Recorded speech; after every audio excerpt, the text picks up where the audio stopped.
Hi, my name is Rachel Thompson. I'm an author of science fiction, fantasy, social satire, and nonfiction journalism. I'm here today as a member of the Greater Lehigh Valley Writers Group in their effort to help support the Easton Book Festival. I'll be reading from my series about Aggie Piper, who is a teenage girl who discovered the reality and presence of aliens on Earth and the world's government's relationships with those aliens. So this is a story about alien disclosure. I'm going to not read the prelude.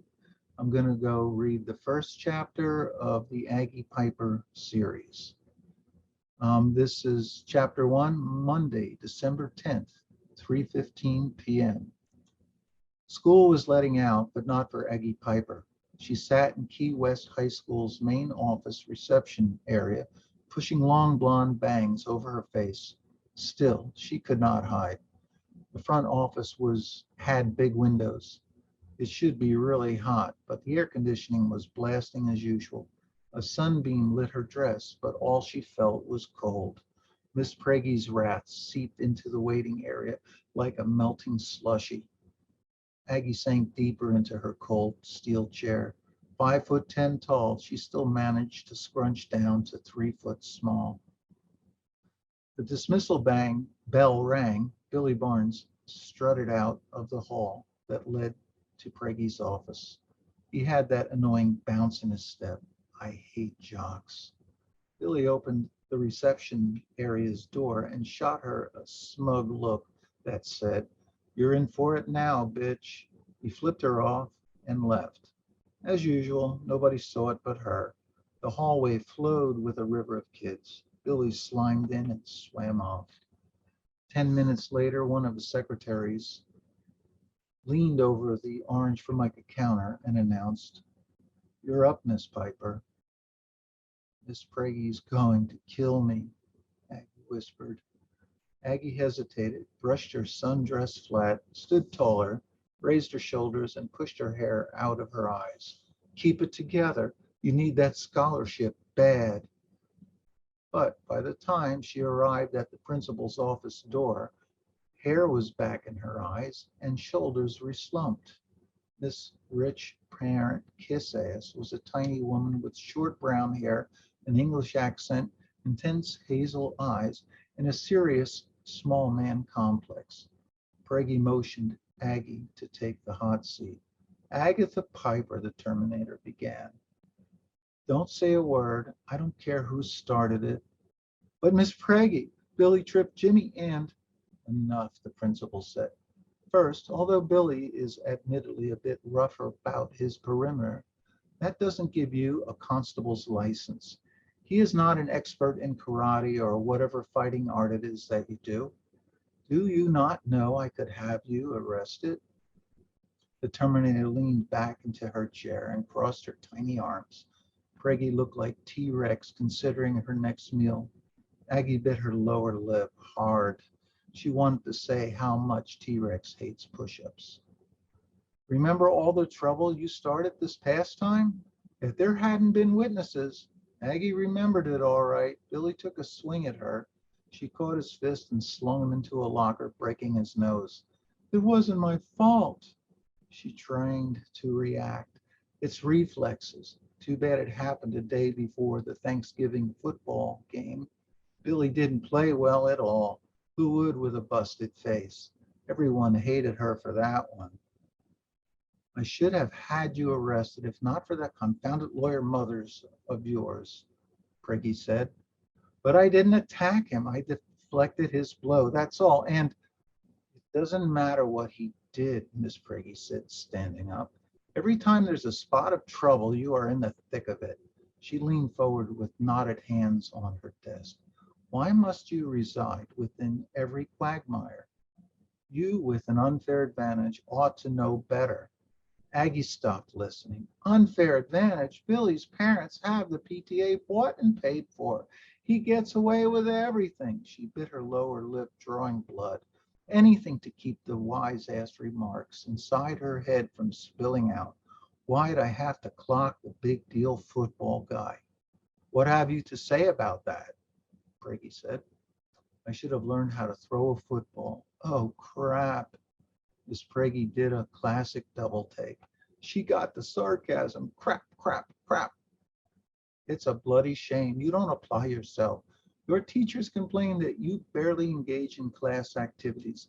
Best test scores in school, and you should be a lock for the scholarship program. But a scholarship that Billy's parents support. I'm so doomed. I have a responsibility to this school. Miss Praggy droned on and on. Aggie knew the speech by heart, but something new got her attention. Praggy stood on her tiptoes and leaned way over her perfectly ordered desk. Aggie squiggled deeper into the leather chair and pushed more hair into her eyes. Here it comes. You leave me no alternative. If you touch Mr. Barnes once more, in or out of school, consider yourself expelled.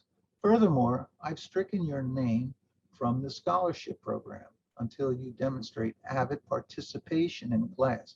Do I make myself clear, Miss Piper?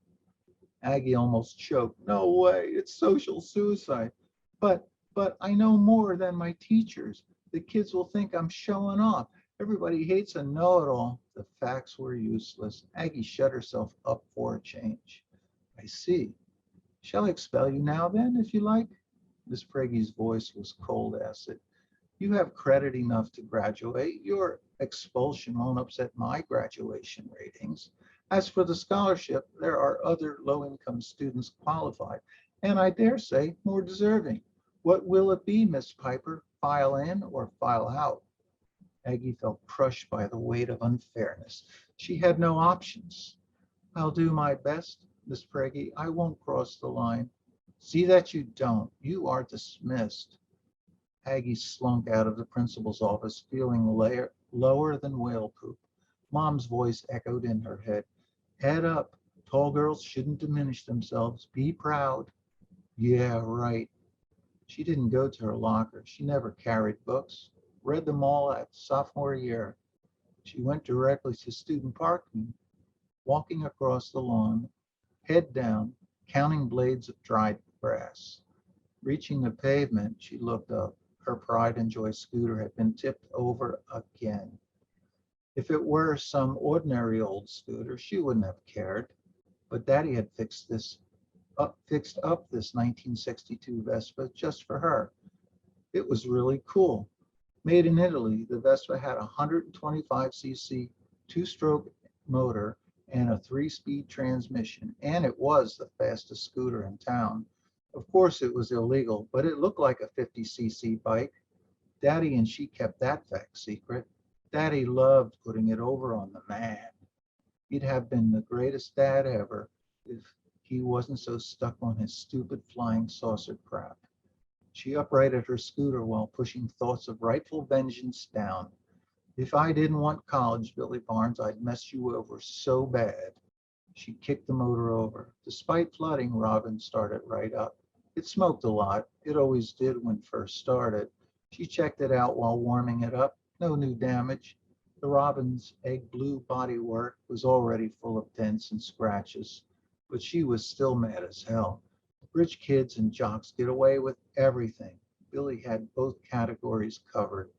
She pulled in the clutch, twisted the gear shift grip into first, revved it up, dumped the clutch, and shot off. Standing on the floorboard, she pulled the front wheel off the ground and rode a wheelie all the way across the lot. She guided Robin's front tire down before hitting the apron, slid the rear tire sideways, and fishtailed onto Flagner Avenue, launching herself south toward Melissa's, leaving a trail of angry, hot blue, oily smoke.